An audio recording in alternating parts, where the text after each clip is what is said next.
tak sempat terhenti, seperti jarum jam dinding yang tidak berfungsi.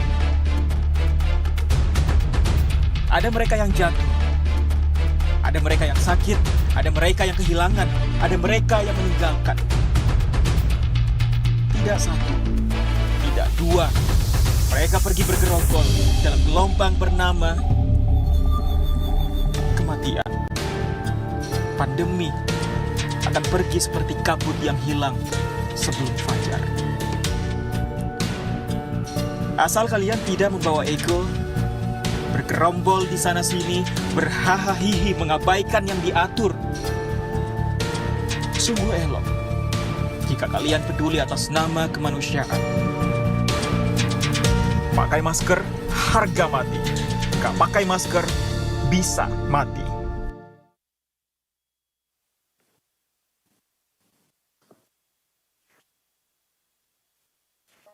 Baik. Assalamualaikum warahmatullahi wabarakatuh. Selamat siang. Kita jumpa lagi dalam COVID dalam angka. Yang hari ini akan membahas mengenai perkembangan kondisi kasus COVID-19 dan kepatuhan protokol kesehatan di Indonesia. Mudah-mudahan semua pemirsa, semua teman-teman media, juga sobat patuh semua dalam keadaan sehat. Sebetulnya kalau bicara mengenai perkembangan kasus agak membahagiakan nih kalau melihat kasus kita yang turun terus ya. Kita akan tanyakan lebih jauh dengan narasumber kesayangan kita yaitu Dr. Dewi Nur Aisyah yang merupakan Ketua Bidang Data dan IT dari Satgas Penanganan COVID-19. Assalamualaikum, selamat siang menjelang sore Dr. Dewi.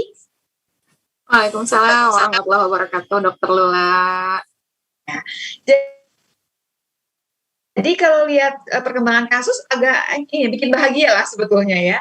Malah sempat ada hari di mana angkanya itu nggak sampai 2 digit, maksudnya nggak sampai 10.000, cuman di bawah 10.000. Itu seneng banget lihatnya ya. Tapi walaupun kemarin sih udah naik lagi sih ke 10.000, tapi apapun lah ceritanya, kita harus mengapresiasi bahwa ini adalah kerjasama antara seluruh masyarakat. Pastinya gitu kan ya Dr. Dewi ya, ini kan adalah kerjanya masyarakat juga sama-sama, plus semua yang memang kemudian terpanggil untuk membantu kerjanya Satgas, pemerintah, dan semuanya lah. Ini kerja bareng semua, begitu kan ya Dr. Dewi? Iya, sepakat Dr. Lula. Ini semua hasil kolaborasi dan kerjasama kita semua lah ya, dan masih perlu dipertahankan ke depan. Betul. Kita dikasih tahu dulu ceritanya gimana sih supaya lebih bahagia. Iya, jadi pekan ini kita masih membahas terkait dengan perkembangan kasus mungkin ya, ingin melihat progres. Kalau kita lihat dalam waktu 2 pekan, sudah sejauh mana progres yang kita buat, mungkin bisa kita mulai langsung lihat tunjukkan slide-nya. Kita mulai dari pembahasan terkait dengan jumlah kasus aktif seperti biasa yang menjadi rujukan kita. Dari kasus aktif yang ada, kalau kita lihat ini, kita ingat bahwa puncak dari jumlah kasus aktif ini terjadi pada tanggal 24 Juli, betul, dengan angka 574.000 lebih kasus. Kalau pekan lalu saya ingat masih di angka 40-an% ya, 2 minggu lalu pada saat kita COVID dalam angka masih di angka 40-an%. Saat ini sudah turun lebih dari 65%, atau lebih tepatnya minus 65,81%. Jadi bahkan dari puncak udah bisa turun gitu ya, lebih dari setengahnya, sudah di angka 65%. Meskipun secara jumlah ya Dr. Lula saat ini masih di angka 196.281. Kita pernah punya jumlah kasus aktif lebih rendah dari ini. Jadi kita masih tetap harus ngejar lagi jumlah kasus aktif agar terus turun gitu. Jadi ini sebuah pencapaian tapi tetap harus kita pertahankan. Ini adalah gambaran secara nasional. Ini per Agustus tanggal berapa nih Dr. Dewi? 31 kemarin, masih update lah tanggal terakhir. Tapi pas kemarin nih ya, jadi kita masih punya angka 196.000, masih lumayan ya sebetulnya. Kalau secara besaran jumlah mungkin bisa dikatakan masih lebih tinggi ya, karena tapi kalau kita lihat dari puncaknya, progresnya memang sudah cukup baik gitu, sangat baik, bahkan kalau kita lihat penurunannya lebih dari 65,81%, tapi kita masih punya PR tetap menurunkan angka kasus aktif serendah-rendahnya kalau bisa di bawah 100.000. Kita akan jauh lebih baik lagi. Oke, kita lanjut Dr. Dewi. Kita lanjut ke slide berikutnya Dr. Lula. Kalau tadi adalah gambaran nasional, ini mungkin gambaran di setiap provinsi bisa berbeda-beda. Yang pertama kita bawa dulu ke Provinsi Jawa dan Bali yang biasanya menjadi kontribusi jumlah kasus aktif sekitar 60-70% dari seluruh kasus paling banyak yang ada di nasional. Jadi kalau kita lihat di sini kemarin juga sudah kita bahas, trennya masih sama, trennya masih turun. Kemarin kita sempat bahas Bali, penurunannya masih sedikit, sekarang sudah lebih dari 50%. Jadi progressing juga di sana. Yogyakarta juga sudah minus 67%, Banten sekarang sudah lebih dari 90% turunnya. Jadi kalau kita lihat memang dari puncak itu turunnya sudah benar-benar lebih dalam gitu ya. Dan alhamdulillahnya memang tidak ada terlihat tren naik gitu, nggak ada. Jadi masih konsisten, masih dalam fase penurunan kasus, penurunan jumlah kasus aktif bisa kita lihat di sini. Progres Jawa Timur juga sudah sampai lebih dari 80%, Jawa Tengah di angka 59,82%.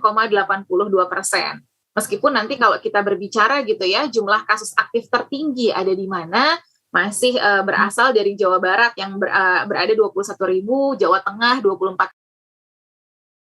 juga besar gitu ya. Tapi kalau kita lihat progres penurunan kasusnya sudah sangat baik sekali terjadi di sana, seperti itu. Jadi kita bisa lihat ya, walaupun gambarannya tidak terlalu jelas nih, karena ada yang warnanya lebih tua, ada yang warnanya lebih muda ya. Tapi sebetulnya kalau kita lihat sebenarnya warna yang lebih muda. Kalau kayak di Jakarta itu kan tinggal sekitar 7.000-an ya sebetulnya. Dari yang sebelumnya mencapai 100.000 lebih kasus aktifnya. Karena selalu yang jadi penting buat kita adalah kasus aktif sebetulnya. Ya kemudian kita nggak tahu nih outcome-nya apakah sembuh atau barangkali menyebabkan kematian. Kasus aktif ini juga sebenarnya yang bisa menyebarkan kemana-mana gitu kan ya. Oke, lanjut Dr. Dewi. Ya, sekarang kita coba lihat gambaran di luar provinsi yang ada di Jawa dan Bali. Jadi kalau kita ingat, kita juga harus concern gitu ya, kalau di Jawa dan Bali kondisi sudah mulai terkendali, bagaimana dengan provinsi-provinsi yang lain. Ini kita masuk ke slide berikutnya.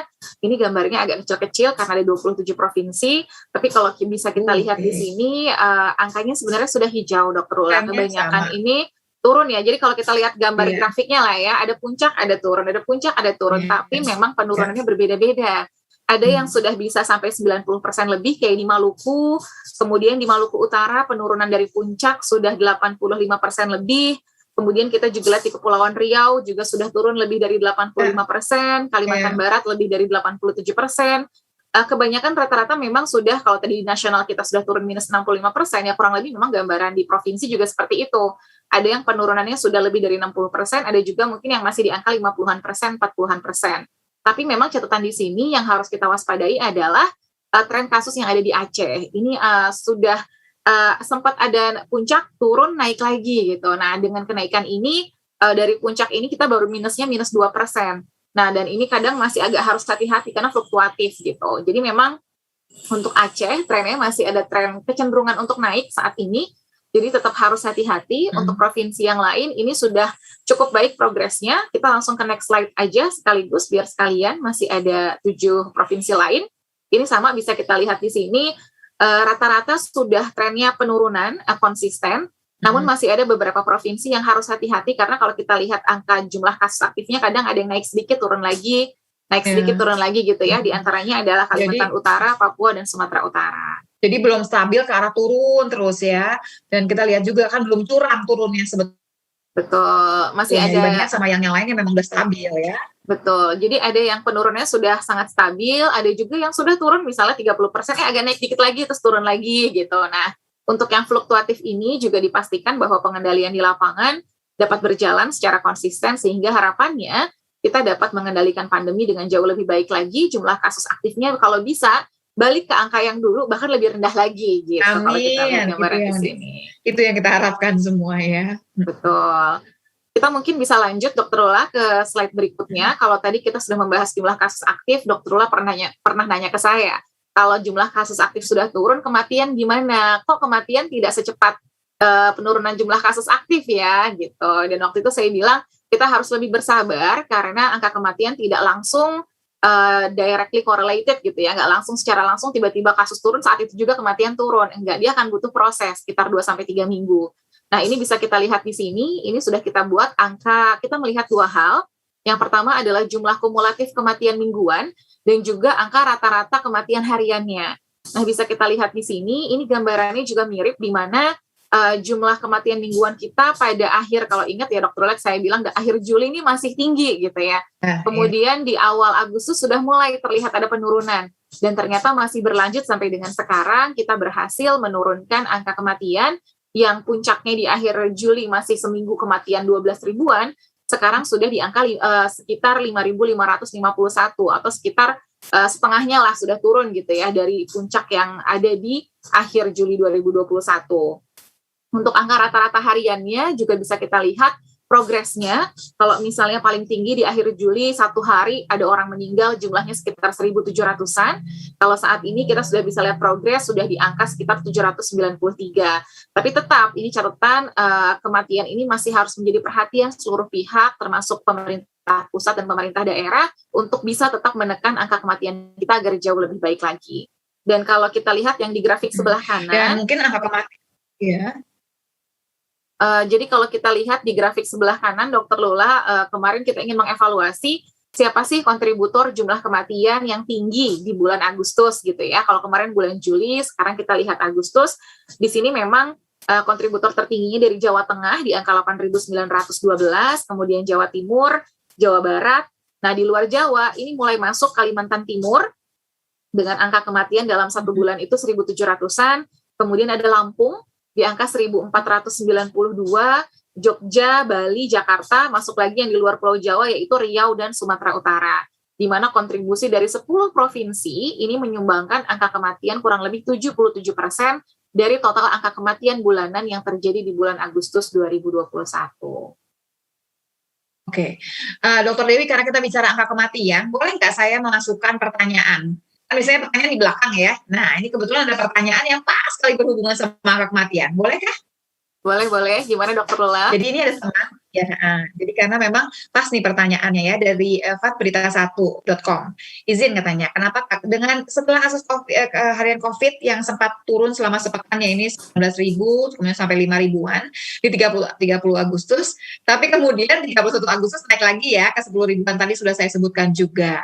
Terus kemudian mengenai angka kematian.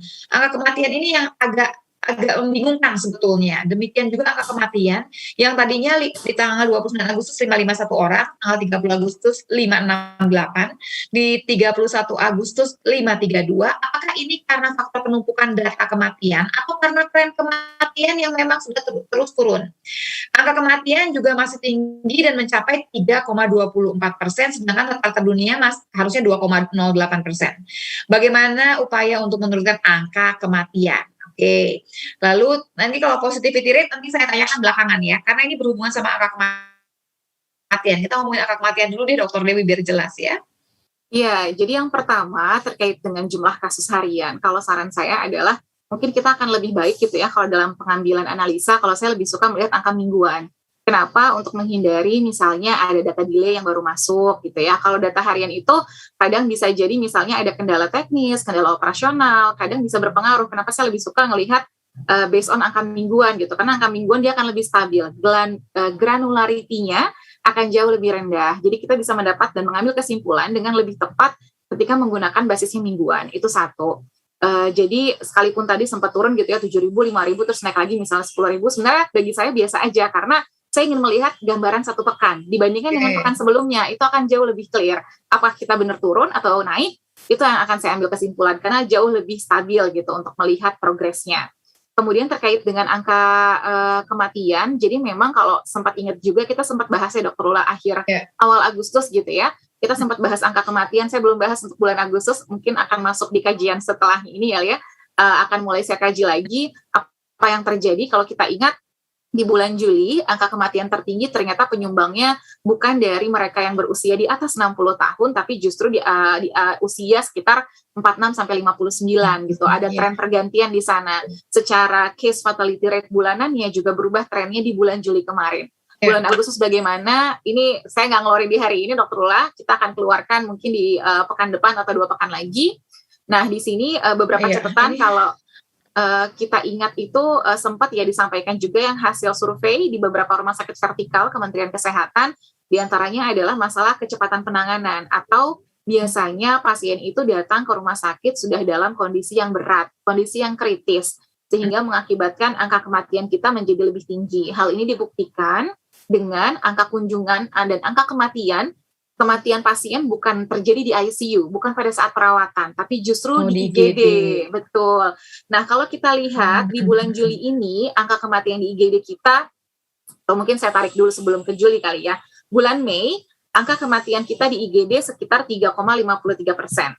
bulan Juni naik jadi 11,06%. Ada kenaikan nih. Saya ingat Juni udah mulai naik ya. Nah, kemudian di bulan Juli trennya masih naik dan ini paling tinggi 14,36% kematian terjadinya malah di IGD.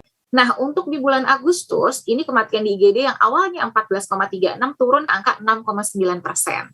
Jadi sebenarnya memang ngaruh gitu ya, masalah kecepatan penanganan pasti akan sangat berpengaruh dengan angka kematian yang kita hadapi saat ini. Termasuk kalau kita ingat juga pada saat pembahasan kematian, banyak orang yang datang ke rumah sakit, saturasi oksigennya sudah sangat rendah ya Dokter Lula. Kalau misalnya di bulan Mei masih sekitar 11% orang yang ke IGD saturasinya sudah di bawah 80, bulan Juni naik 13%, bulan Juli bahkan 22%, jadi 1/5 orang pergi ke rumah sakit udah sesak nafas sekali kondisinya. Saat ini masih kita melihat beberapa angkanya, tapi sudah mulai lebih turun di bawah 20% sekarang angkanya di bulan Agustus. Jadi memang cukup berpengaruh masalah kecepatan penanganan untuk melihat bagaimana dampaknya ke angka kematian. Itu mungkin berkaitan dengan angka kematian. Tapi saya sepakat bahwa kita memang masih punya PR kita di angka kematian. Kemudian tadi kalau kita lihat, saya nggak kasih lihat di sini datanya, bahwa kita sudah saat ini persentase kasus aktif kita lebih rendah daripada dunia. Angka kesembuhan kita di atas rata-rata angka kesembuhan dunia. Itu sudah jadi kita udah bisa nyalip nih dalam beberapa hari terakhir kita sudah berhasil nyalip Dokter Lula. Jadi sebelumnya kita di bawah, kemudian sekarang kita udah bisa nyalip, tapi PR-nya angka kematian kita masih di atas rata-rata angka kematian dunia. Itu mungkin jadi catatan kita bersama. Dan kalau tadi kita lihat juga sebetulnya kan 3 teratas tuh memang di Pulau Jawa ya, tapi sebetulnya setelah itu udah ada di luar Jawa yang masuk. Kita juga mesti mengerti bahwa ada daerah yang memang ICU-nya barangkali terbatas, kemudian rumah sakitnya juga terbatas. Ini agak repot nih kebetulan ya. Tadi Dokter Dewi mengatakan yang di IGD itu rankingnya 14%. Tapi kan yang masuk IGD walaupun nggak meninggal di IGD, kalau sudah terlambat kan bisa juga meninggalnya di ICU. Tapi terlambat itu permasalahan besar sekali sebetulnya. Dan satu lagi, kalau kemudian rumah sakitnya kurang juga nggak sampai ICU pastinya dengan sendirinya ya. Jadi memang kita banyak yang harus dipelajari pada dasarnya. Memang saya kalau mengutip Pak Menteri Kesehatan, ini banyak kan sebenarnya selama pandemi ini kita belajar banyak sekali berhubungan sama sistem kesehatan kita sebetulnya ya. Silahkan dilanjutkan Dokter Dewi. Lanjut ya, slide-nya masih banyak nih. Kita lanjut ke slide selanjutnya. Tadi kita sudah bicara angka kematian, sekarang kita masuk ke BOR ya Dokter Lula. Kita juga sempat bahas perkembangan data di fasilitas kesehatan. Kalau ingat, 2 pekan lalu, angka rata-rata BOR nasional di angka 40-an%, saat ini sudah di angka 25,04%. Ini per tanggal 31 Agustus 2021, di mana sudah tidak ada lagi satu provinsi pun memiliki angka BOR di atas 60%. Jadi udah nggak ada warna oranye, nggak ada warna merah gitu ya Dokter Lula. Ini cuma tinggal kuning sama hijau, dan surprisingnya lagi kita sudah berhasil gitu ya, yang hijau ini yang di bawah 30%, 19 provinsi. Jadi sudah lebih dari 50% provinsi kita di bawah 30%. Jadi memang progresi. Mungkin kita masuk ke slide berikutnya karena masih relevan, yaitu terkait dengan pergerakan gitu ya. Slide berikutnya. Nah, di sini bisa kita lihat pergerakannya Dokter Lula. Kalau kita ingat pertengahan Juli gitu ya, masih ada 9 provinsi dengan angka BOR di atas 80%. Ini kan benar-benar ini ya, merah sama oranye nih udah lebih dari 50% provinsi kalau kita bilang. Tapi kita mulai lihat terjadi perbaikan di bulan Agustus. Saat ini sudah tidak ada yang merah gitu ya, palingan hanya oranye saja. Tapi di akhir Agustus ini bahkan sudah tidak ada lagi yang di atas 60%. Semuanya sudah berhasil menurunkan angka BOR di bawah 60%, ada 19 bahkan yang berhasil menurunkan di bawah 30%. Jadi ini adalah progres yang sangat baik terjadi untuk provinsi-provinsi yang ada di Indonesia. Mungkin kita lanjut ke next slide-nya aja biar lebih jelas kita bagi isolasi dan ICU gitu ya. Nah, di sini Dokter Lula mungkin catatannya, kalau untuk BOR isolasi pasti gambarannya mirip dengan gambaran jumlah tempat tidur gabungan gitu ya. Tapi kalau untuk ICU di sini memang masih ada beberapa yang sudah tidak di atas 80%, di bawah 80%, tapi masih di atas 60%. Kalau bagi kita ini masih harus hati-hati, harus waspada, nggak boleh ngerasa aman gitu ya, harus siap dengan konversi tempat tidur, harus siap dengan penambahan SDM, siap dengan stok alat kesehatan, obat-obatan. Nah, ini siapa aja bisa kita lihat di sini. Masih ada provinsi seperti Bangka Belitung, ini masih di angka 72,46% untuk ICU-nya, tapi lagi-lagi ini persennya dari berapa jumlah tempat tidur ya. Kemudian Ya. ada Bali, ada Riau, ada Aceh. Nah, ini beberapa yang mungkin masih harus waspada terkait dengan ketersediaan ICU. Lagi-lagi kita bedakan ICU dengan isolasi, di mana ICU ini memang dikhususkan untuk merawat pasien COVID-19 dengan gejala sedang, berat, sampai dengan kritis. Seperti itu. Oke, ya, jelas sebetulnya tentu ya. Lanjut. Ya. Jadi kalau kita lihat sudah 3 hal kita bahas ya Dokter Lula, angka kasus aktif, kematian, angka bor di rumah sakit rujukan. Kita lanjut next ke analisis terkait dengan perkembangan kepatuhan nasional. Jadi kalau kita lihat di sini adalah kita melihat ini lagi-lagi analisisnya sudah level kelurahan dan desa, sudah kita petakan gitu ya, ada berapa banyak sih kelurahan dan desa dengan kepatuhan yang tinggi atau kepatuhan yang rendah. Yang saya tampilkan di sini adalah kepatuhan yang baik, yaitu kepatuhan di atas 75%. Kalau kita lihat secara grafik, misalnya untuk menggunakan masker, terjadi peningkatan cakupan kelurahan dan desa dengan kepatuhan menggunakan masker di atas 75%. Angkanya naik dalam 4 minggu terakhir. Jaga jarak, ini lebih baik lagi, karena dalam 6 minggu terakhir dia terus progres naik ke atas gitu. Berarti memang di lapangan pun dilakukan gitu ya, upaya-upaya untuk penguatan. Bagaimana menggunakan masker dan jaga jarak juga dapat dilaksanakan. Tapi ini angkanya nasional. Saya ingatkan lagi, ini adalah angka nasional. Nanti ketika kita breakdown level pulau, level provinsi, mungkin angkanya bisa berbeda. Tapi secara general, di level nasional kita melihat ada perbaikan kepatuhan. Mulai dari kepatuhan menggunakan masker, ini semakin banyak kelurahan dan desa yang semakin baik, progressing dalam 4 minggu terakhir untuk jaga jarak. Juga terus berproses lebih banyak lagi jumlah kelurahan dan desa dengan peningkatan kepatuhan jaga jarak yang baik. Itu mungkin Dokter Lula. Ini menyenangkan juga ya ceritanya ya. Berkali-kali kita melihat bahwa banyak penurunan, tapi sekarang kita lihat wah naiknya lumayan banyak nih. Dan warna-warni lagi bikin bahagia nih sebetulnya ya. Lanjut Dokter Dewi. Kita lanjut, ini adalah selanjutnya, next slide. Kita bisa lihat kepatuhan berdasarkan analisis pulau. Kalau kita ingat 2 minggu lalu, kita melihat Pulau Sulawesi ya Dokter Lula. Pulau Sulawesi ini memiliki kepatuhan terendah, tapi saat ini trennya udah mulai geser. Ternyata saat ini Pulau Maluku dan Papua ini yang terpantau dalam seminggu terakhir lagi-lagi. Angka kepatuhan ini kan kita keluarkan mingguan. Nah, bisa jadi angkanya fluktuatif gitu ya, berganti. Di pekan terakhir kita melihat bahwa ternyata masih ada 44,71% kelurahan dan desa yang ada di Pulau Maluku dan Papua yang dipantau dalam 7 hari terakhir masih memiliki kepatuhan menggunakan masker yang rendah.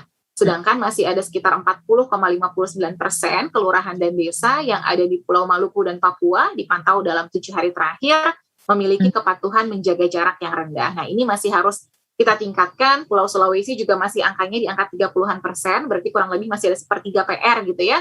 Kelurahan dan desa yang harus diperkuat edukasinya untuk peningkatan kepatuhan, termasuk di beberapa daerah lain seperti Pulau Sumatera, kemudian di Pulau Nusa Tenggara juga kita lihat angkanya masih sekitar 22% ya, seperlima atau seperempat lah, masih harus PR kita. Nah, diingatkan lagi dong Dokter Dewi, sebetulnya kita kalau bicara kepatuhan rendah itu adalah hitungannya tuh berapa persen sebetulnya supaya semua sama nih, kita berpikirnya sama. Ya, jadi kepatuhan yang rendah itu kita set up cut off point-nya adalah di bawah 75%. Jadi standarnya masih di bawah 75% dari 100 orang yang dipantau, berarti kalau orang yang menggunakan masker hanya 60, kita masih anggap itu rendah, karena target kita adalah at least 75 orang menggunakan masker dari 100 orang, seperti itu. Jadi walaupun dikatakan, jadi 74 pun, 70 pun, kita anggapnya masih rendah gitu loh sebetulnya. Jadi bukan sama sekali nggak pakai masker loh sebetulnya, cuma nggak sampai dengan target yang kita harapkan, begitu kan? Oke. Lanjut Dokter Dewi. Kita lanjut ke angka provinsi, Dokter Lula. Nah, di sini saya akan lebih jelas. Ini biar jelas. Nah, di sini ini sekalian saya interupsi dengan pertanyaan ya, karena ini pasti berhubungan dengan pertanyaan yang selanjutnya. Silakan Dokter Dewi. Kita ke next slide dulu, slide selanjutnya. Jadi kalau slide selanjutnya ini kita melihat angka kepatuhan pada level provinsi. Saya pelan-pelan di sini. Jadi kalau untuk grafiknya sendiri, Dokter Lula, ini menunjukkan angka kepatuhan dari kelurahan dan desa yang dipantau. Tapi ada yang penting, yaitu angka yang berwarna kuning. Kenapa saya kasih di sebelahnya? Biar jadi gambaran. Ada berapa banyak kelurahan dan desa di provinsi tersebut yang dimonitor. Karena ini penting gitu ya. Misalnya kita berbicara mengenai di sini misalnya Sumatera Barat. Sumatera Barat, yang kuning dulu biasanya akan saya pakai. Jadi di Sumatera Barat dalam seminggu terakhir ada 14,14% kelurahan dan desa yang dipantau. Dari seluruh kelurahan dan desa yang ada, baru 14,14% yang melaporkan kepatuhan dalam 7 hari terakhir. Nah, dari yang melaporkan, itu kepatuhan menggunakan maskernya, ternyata masih ada 60% kelurahan dan desa di sana yang kepatuhannya rendah, gitu. Jadi, angka yang di kuning ini penting bagi saya untuk menilai representativeness, untuk melihat apakah angka ini bisa kita gunakan untuk mengeneralisasi hasil. Nah, itu kurang lebih bahasanya seperti itu. Kita lihat masih ada yang pelaporannya sangat rendah gitu ya, masih ada yang di bawah 5%, ada yang di bawah 10%, ada yang sudah baik di atas 50% gitu. Harapannya adalah kita menginginkan cakupan yang lebih luas agar dapat meng-capture gitu angka kepatuhan dengan lebih benar, dengan lebih presisi. Jadi PR-nya di sini adalah mendorong penginputan data, monitoring protokol kesehatan dilakukan di setiap kelurahan dan desa. Nah, itu mungkin catatannya Dokter Lula di sini. Jadi sebenarnya kalau gambaran ini kita nggak bisa bilang akurat sekali ya, nggak bisa, karena pelaporannya ini kan nggak mencakup terlalu banyak sebetulnya, apalagi yang mencakup cuma 5%. Pertanyaan selanjutnya seperti ini, Dokter Dewi, memang banyak ditanyakan orang, kenapa Aceh kasusnya masih terus melonjak? Apakah karena protokol kesehatan yang kendor atau mobilitas yang tinggi, atau ada faktor lainnya sebetulnya? Nah, kalau di sini kita mesti lihat dulu nih pelaporannya seberapa banyak. Kita bisa bilang kendor atau tidak juga lihat dari pelaporan, tentunya kepatuhannya seberapa jauh sih sebetulnya ya. Silakan Dr. Dewi, ini dari IDN Times. Iya, jadi kalau untuk melihat gitu ya, kadang kita ingin mengambil sebuah kesimpulan, ini nggak bisa cuma dilihat dari satu variabel. Jadi kita harus melihat multifaktorial. Ini yang biasanya approach yang kita gunakan gitu ya. Karena misalnya ada kenaikan kasus, kenapa tiba-tiba tinggi sekali di Jawa Timur? Ternyata juga berkaitan dengan tradisi lokal setempat gitu yang ternyata mempengaruhi transmisi penularan virus gitu untuk berjalan. Jadi setiap daerah itu pasti akan ada uniqueness-nya gitu yang harus kita timbang dan kita masukkan sebagai variabel yang mungkin berkontribusi sebagai faktor resiko penularan virus yang terjadi di daerah tersebut. Kalau dari kepatuhan kita lihat di sini dalam 1 pekan terakhir ini kurang lebih sudah lebih dari 50% kelurahan dan desa yang ada di Aceh ini melaporkan angka kepatuhan monitoring protokol kesehatannya dengan catatan ternyata masih 1/4 kelurahan dan desa yang dipantau ini kepatuhan menggunakan maskernya rendah.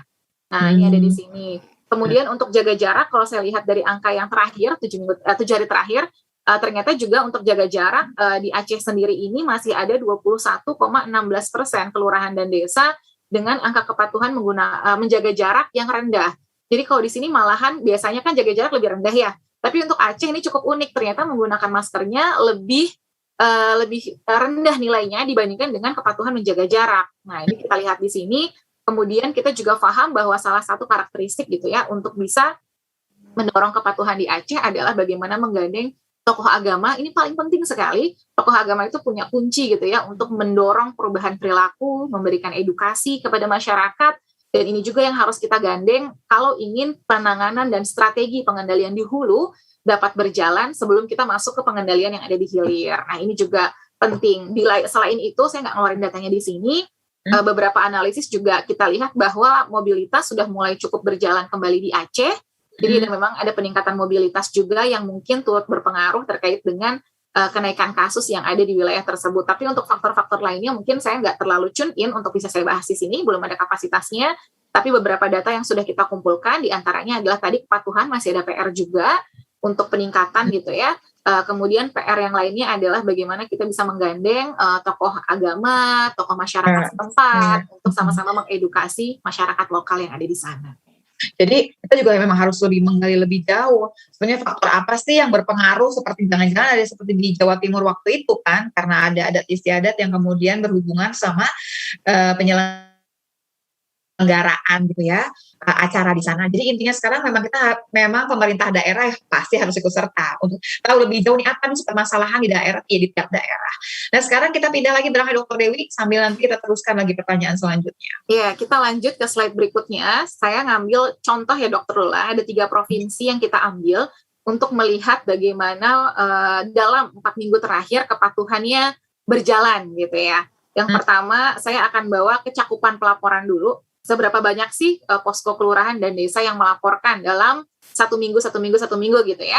Ini kita ambil di DKI Jakarta misalnya periode 2-8 Agustus ada 55% posko kelurahan dan desa melaporkan kepatuhan protokol kesehatan yang ada di wilayahnya. Sempat turun menjadi 43%, naik lagi 53%, terakhir sudah di angka 66,67%. Ini cukup baik ya, berarti 2/3 wilayah sudah di-cover, sudah coba dipantau. Dari hasil pantauan, ini bisa kita lihat Dr. Lola. Terlihat nggak sih secara spasial aja ini ganti-ganti. Kalau saya mau mengambil salah satu pointers di sini adalah ternyata ini cukup berganti-ganti. Ada daerah yang mungkin konsisten merah dalam artian kepatuhannya di bawah 60%, tapi ada juga daerah yang mungkin sempat baik, kemudian turun, kemudian buruk lagi, atau masih konsisten baik gitu. Nah, ini bisa kita lihat juga pemetaan secara kelurahan dan desanya di sini. Kalau kita lihat dari angka, sebenarnya kalau kita lihat dari kepatuhan menggunakan masker dalam 4 minggu terakhir, lebih banyak kelurahan dan desa yang terpantau angka kepatuhannya ini semakin luas gitu ya, angka ketidakpatuhannya dalam artian di awal Agustus ada 11,49% kelurahan dan desa dengan kepatuhan memakai masker yang rendah, di akhir Agustus ada 16,29% kelurahan dan desa dengan angka kepatuhan menggunakan masker yang rendah gitu. Jadi, dan kita bisa lihat kalau jaga jarak ini justru fluktuatif. Sempat di awal Agustus 31%, sempat naik jadi 37%, sudah sempat membaik 2 minggu lalu 30%, pekan terakhir naik lagi menjadi 35% gitu ya. Dan kita lihat secara spasial angkanya mulai terlihat nih, yang dulu coveragenya mungkin tidak terlihat ada di wilayah-wilayah selatan, sekarang sudah mulai banyak pelaporan di sana. Jadi kita bisa melihat dengan lebih jelas sebenarnya. Ketika pengumpulan data mampu mencakup at least 80%, kita akan mendapatkan gambaran yang jauh lebih presisi lagi untuk melihat bagaimana kepatuhan berjalan sampai dengan level terkecil di masyarakat. Ini menarik ya, pelaporannya tambah bagus, tapi ternyata laporannya nggak terlalu bagus jadi ceritanya ya. Ternyata kepatuhannya malah berkurang, sebetulnya lebih banyak yang tidak patuh. Baik, ini PR kita sama-sama sebetulnya. Ya lanjut Dr. Dewi. Iya, tapi mungkin catatan karena saya nariknya baru 4 minggu terakhir, kalau ditarik sampai 8 minggu Dr. Lula, sebenarnya sebelum PPKM darurat dan level 4 diterapkan, ini bahkan kepatuhan menjaga jarak di DKI masih lebih ada parah. 60%. Iya, betul. Jadi sebenarnya perbaikan gitu. Jadi kalau saya boleh sampaikan, ini karena view-nya, Windows kita gitu ya, untuk melihat jendelanya hanya jendela 4 minggu. Tapi kalau saya tarik ke masa sebelum adanya PPKM darurat dan PPKM level 4, bahkan 60% kelurahan dan desa yang ada di DKI Jakarta pada saat itu kepatuhan menjaga jaraknya masih rendah. Sekarang berarti sudah turun ke angka 30-an%, seperti itu. Mudah-mudahan bisa dipertahankan ya ini, karena masih pandeminya masih jalan, walaupun vaksinasinya katanya sudah mencakup cukup banyak ya. Baik, lanjut Dr. Dewi. Kita lanjut ke wilayah selanjutnya. Ini daerah yang cukup challenging. Challengingnya bukan karena apa-apa, karena di sana merupakan provinsi dengan jumlah penduduk tertinggi yang ada di Indonesia gitu ya. Jumlah poskonya juga nggak main-main, bukan 100-200 Dr. Lula, hampir 6.000 gitu.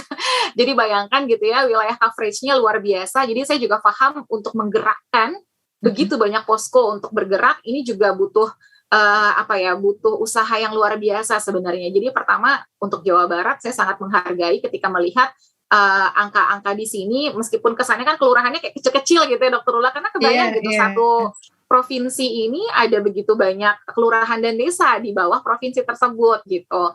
Dan untuk posko-poskonya juga ini ada pelaporannya, kita bisa lihat.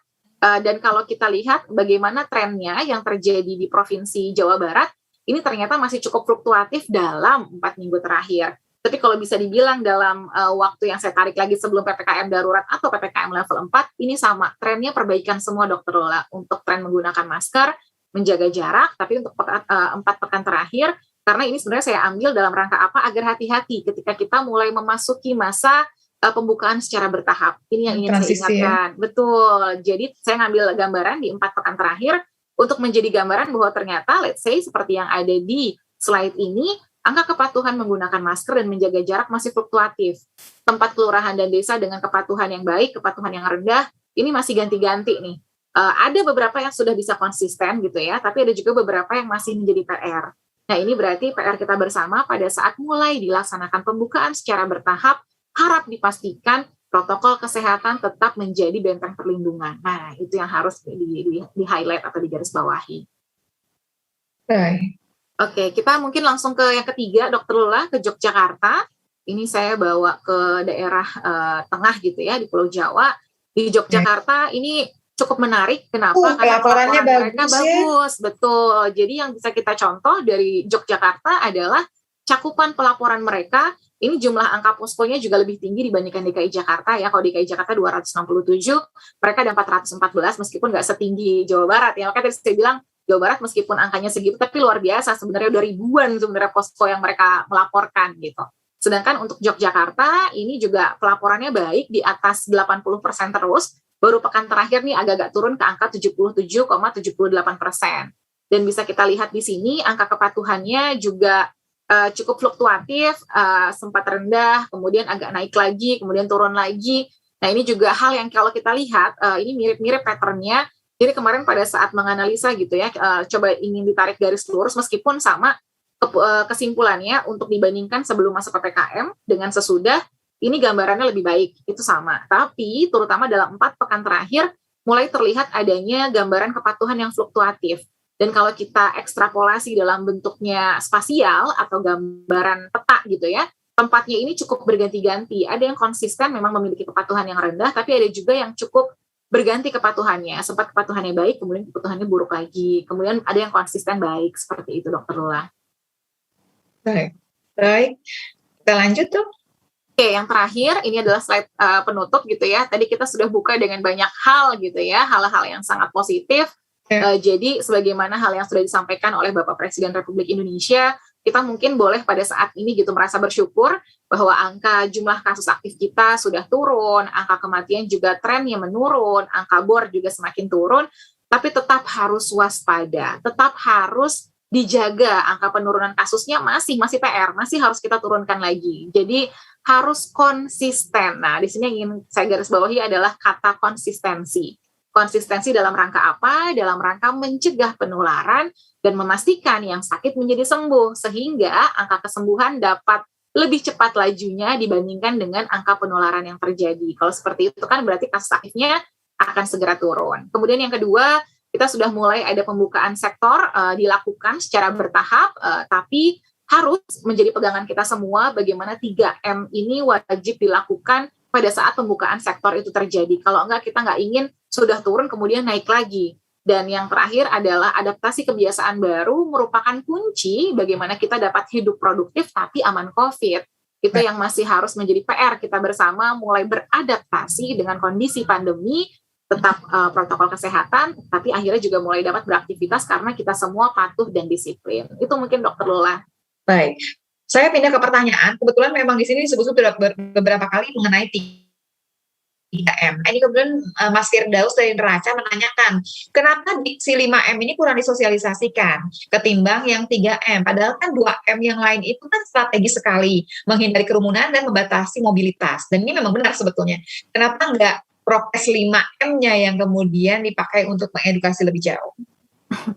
Iya, jadi kalau terkait dengan kepatuhan, sebenarnya Dr. Lula kalau kita ingat 3M yang Satgas itu, yang kedua menjaga jarak dan menghindari kerumunan. Jadi kadang ini 3 sama 4M ya mirip-mirip gitu ya, karena kalau kita ingat 3M itu sebenarnya menggunakan masker, menjaga jarak dan menghindari kerumunan, ketiga mencuci tangan, seperti itu. Jadi sebenarnya ini masalah bagaimana menanamkan pola berpikir di tengah masyarakat. Bahkan ada lagi yang munculin 7M. Jadi memang cukup bergulir, tapi sebenarnya sebagaimana disarankan dan juga diinstruksikan oleh Presiden, kita paham gitu ya, kalau menjaga jarak ini punya potensi yang sangat tinggi untuk menurunkan transmisi gitu ya. Ini sampai 85% proteksinya, yang sangat besar kontribusinya. Tapi terkadang ada kondisi-kondisi tidak ideal di mana kita tidak bisa menerapkan jaga jarak, maka menggunakan masker dengan baik dan benar adalah hal selanjutnya yang harus kita lakukan, seperti itu. Jadi sebenarnya nggak ada masalah mau pakai 5M, mau pakai 3M, asalkan prinsip tersebut sebagai disiplin individu benar-benar dilaksanakan, dan ini juga bagaimana caranya kita menggerakkan disiplin kolektif agar semuanya juga punya kesadaran bersama untuk melaksanakan hal tersebut. Itu mungkin Dr. Lula. Sebetulnya tanpa harus disebutkan pun, kalau kita menjaga jarak, nggak mungkin jadi kerumunan. Kalau tiap orang di antaranya 2 meter, 2 meter, nggak akan jadi kerumunan dong sebetulnya. Memang tapi yang paling penting adalah mobilitas juga, karena mobilitas ini kan jadi kunci sebetulnya buat penularan. Satu lagi dari Mas Firdaus yang ini mungkin dikasih komentar aja barangkali ya, atau barangkali kita sedang menunggu nih barangkali. Pertanyaannya begini, mengapa Satgas COVID-19 tidak mendorong KRL komuter lain gunakan aplikasi Peduli Lindungi? Asalnya kan moda transportasi seperti MRT sama Transjakarta ini kan sudah menggunakan sertifikat vaksin sebagai syarat penumpang. Jangan sampai katanya KRL ini nanti malah yang penumpang yang belum divaksin jadi potensi menularkan orang dalam gerbong tersebut. Ya, jadi sebenarnya ini juga mungkin sudah pernah dibahas ya di dalam pembahasan SE dari Satgas itu sendiri. Intinya kita melakukan mendorong untuk screening, kita bahasanya screening ya. Jadi screening orang yang mau pergi ke mall atau mau berpergian gitu ya dengan status vaksinasinya. Ini mulai bertahap Dr. Lula. Kita mulai piloting di beberapa mall, sekarang ditambah lagi, kita ekspansikan lagi, bahkan sekarang sudah tidak hanya di mall, tapi juga di fasilitas-fasilitas publik. Jadi memang bertahap. Nah, pertanyaannya, kenapa sih kalau yang kayak KRL atau komuter lain nggak pakai? Karena memang pertimbangan yang lain adalah cakupan DKI Jakarta untuk vaksinasi sudah sangat baik. Tapi untuk daerah penyangganya, belum semuanya. Nah, jadi nanti ini malah bisa jadi prahara. Ketika kita sudah menyelesaikan PR, untuk meningkatkan coverage vaksin untuk daerah-daerah penyangga ini pasti akan mulai diterapkan. Jadi memang ada waktunya Dr. Lula. Jadi kita mulai piloting dahulu, kita mulai dulu pelan-pelan, mana yang bisa mulai diimplementasikan, kita temukan titik-titik kelemahan, mana yang harus diimprove gitu ya, karena mungkin nggak ada yang langsung sempurna tiba-tiba dilaksanakan. Setelah itu kita akan ekspansikan lagi, yang pasti adalah pemerintah tetap berkomitmen untuk memberikan perlindungan terbaik untuk masyarakatnya, tapi juga harus diimbangi dengan upaya gitu. Nah di sini mungkin kita masih punya PR bagaimana meningkatkan coverage dari vaksinasi itu sendiri, tidak hanya di DKI Jakarta, kan kemarin memang target Bapak Presiden adalah yang didahulukan DKI Jakarta dan juga Bali gitu ya, DKI Jakarta karena memang pusat gitu ya, dan kita paham kontributor kasus dan roda ekonomi adanya di DKI Jakarta. Nah next-nya akan diekspand ke Jawa Barat, Jawa Tengah gitu, dan Jawa Barat dulu aja deh kalau kita selesaikan. Ini PR-nya masalahnya tadi jumlah penduduk tertinggi adanya di Jawa Barat. Saat ini masih belum mencapai angka yang ideal. Sudah bagus sekali, sudah sangat cepat gitu ya. Cuma masih belum untuk sampai kita bisa bilang, oke, kita mulai gunakan. Itu mungkin salah satu alasan kali Dr. Lula ya. Jadi tunggu sebentar, kita sebetulnya memang mengarah ke sana. Begitu sudah siap, kita langsung lompat ke sana ya. Ada satu yang terakhir tadi memang saya bagi dua, karena tadi ngomongin angka kematian, terus ngomongin positivity rate. Positivity rate ini kan memang jadi apa ya, kadang-kadang mengganjal sekali. Karena semua beranggapan bahwa positivity rate kita itu turun biasanya gitu, karena memang testingnya yang turun, tracingnya yang turun. Apa benar demikian? Ya, jadi kalau kita melihat beberapa variabel atau indikator ya Dr. Lula, pertanyaan utamanya adalah apakah benar tren kasus penurunan ini benar-benar turun? Atau ternyata kita tidak punya kapasitas untuk mendapatkan kasus. Nah, itu kan pertanyaan yang lain gitu ya.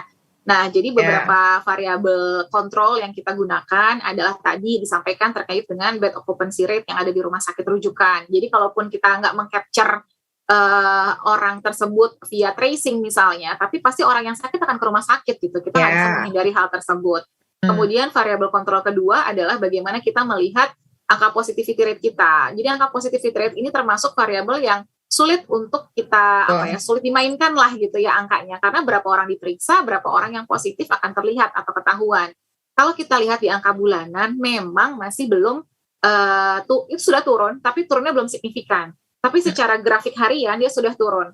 Tapi ini masih ada PR, artinya di bulan September harus bisa dipastikan angkanya terus turun gitu, di angka yang baik. Kalau dia naik lagi, pasti angka bulanannya, angka mingguannya akan naik lagi. Nah, itu juga nanti saran bagaimana cara kita mengevaluasi, jangan hanya dilihat angka positivity rate harian, minimal analisanya adalah positivity rate mingguan atau bulanan. Ini akan bisa kita lihat, baru tren benar ini beneran turun atau nggak turun, itu bisa dari angka tersebut, tapi jangan harian, karena lagi-lagi tadi saya bilang, suka granular gitu, angkanya suka kadang naik, kadang turun, terlalu tinggi karena bias dengan penginputan data atau misalnya ada delay dan lain sebagainya. Tadi memang kita masih banyak permasalahan di datanya tadilah dengan sendirinya ya, jadi nggak bisa sehari-sehari, kita lihatnya seminggu-seminggu deh biar lebih jelas. Satu lagi barangkali juga jangan terlalu berkaca pada PCR. Kenapa saya bilang PCR? Karena PCR itu biasanya yang periksa PCR itu dalam keadaan sudah periksa antigen positif, sudah dalam keadaan sakit, udah parah nih, udah gejalanya jelas sekali, baru kemudian lari ke PCR. Jadi kalau PCR kita akan terus tinggi, ya pasti mungkin akan berbeda lah. Kalau teman-teman mau lihat juga, barangkali bisa ngelihat juga antigen. Antigen itu lebih banyak, nggak cuma orang yang sakit untuk periksa antigen. Itu akan lebih kelihatan sebetulnya. Walaupun ceritanya ini bukan kemudian jadi alasan, tapi kita sama-sama harus mengerti. Kita kalau bicara PCR ini karena PCR kita lumayan mahal ya, Dr. Dewi ya. Jadi orang kalau mau periksa PCR itu dalam keadaan memang dibutuhkan sekali nih. Kalau memang kemudian antigennya sudah positif, baru kemudian pindah ke PCR. Jadi kalau mau lihat positivity rate memang harus lihat juga angka BOR juga, angka ketersediaan semuanya, biar sama-sama kita lihat gambarannya jadi akan lebih jelas. Dr. Dewi, terima kasih banyak. Hari ini kita dapat gambaran yang cukup jelas, menyenangkan memang, mudah-mudahan ini bisa dipertahankan terus, karena harusnya dalam waktu bulan ke depan, 1 bulan ke depan September, kemudian Oktober kita bisa turun terus kalau kita kemudian bisa disiplin ya. Kalau kemudian kita tidak langsung pesta gitu, kemudian longgar semua protokol kesehatan. Bahwa vaksinasi cakupannya luas, oke, tapi vaksinasi itu tidak menyebabkan kita tidak kena COVID. Dia cuma bantu kita nih supaya nggak berat, barangkali ya, supaya nggak perlu ICU, supaya kematiannya tidak tinggi. Tapi bicara mengenai tidak kena COVID itu, kita bicara protokol kesehatan. Silakan, mau bilangnya 3M, mau bilangnya 5M, tapi yang pasti adalah kita sama-sama mengerti. Ada pakai masker di sana, ada jaga jarak, yang pasti dengan sendirinya menghindari kerumunan, dan juga kemudian ya mengurangi mobilitas. Mobilitas akan naik, saya yakin. Begitu semua sektor dibuka, mobilitas akan naik. Berarti yang 3M yang ini benar-benar pegangan kita supaya tidak terkena COVID-19. Terakhir, Dr. Dewi, ada yang mau disampaikan lagi? Saya rasa sudah cukup, Dr. Ula. Intinya mengingatkan kembali, boleh kita bersyukur gitu ya, dengan pengendalian kasus yang sudah cukup terjadi baik. Tetap kita harus pertahankan konsistensi dan disiplin melaksanakan protokol kesehatan. Ketika pembukaan sektor ekonomi dilakukan secara bertahap, jangan pernah tinggalkan protokol kesehatan. Dan jangan lupa vaksinasi dilaksanakan dan pemerataannya terjadi di seluruh wilayah Indonesia. Ya, terima kasih banyak Dr. Dewi, mudah-mudahan minggu depan ketemu lagi, ceritanya juga makin baik lagi, dan angka kematian yang memang masih bikin deg-degan ini bisa jauh lebih turun lagi. Terima kasih banyak semuanya atas perhatiannya, sampai jumpa lagi tentunya di COVID dalam angka berikutnya. Wassalamualaikum warahmatullahi wabarakatuh. Salam.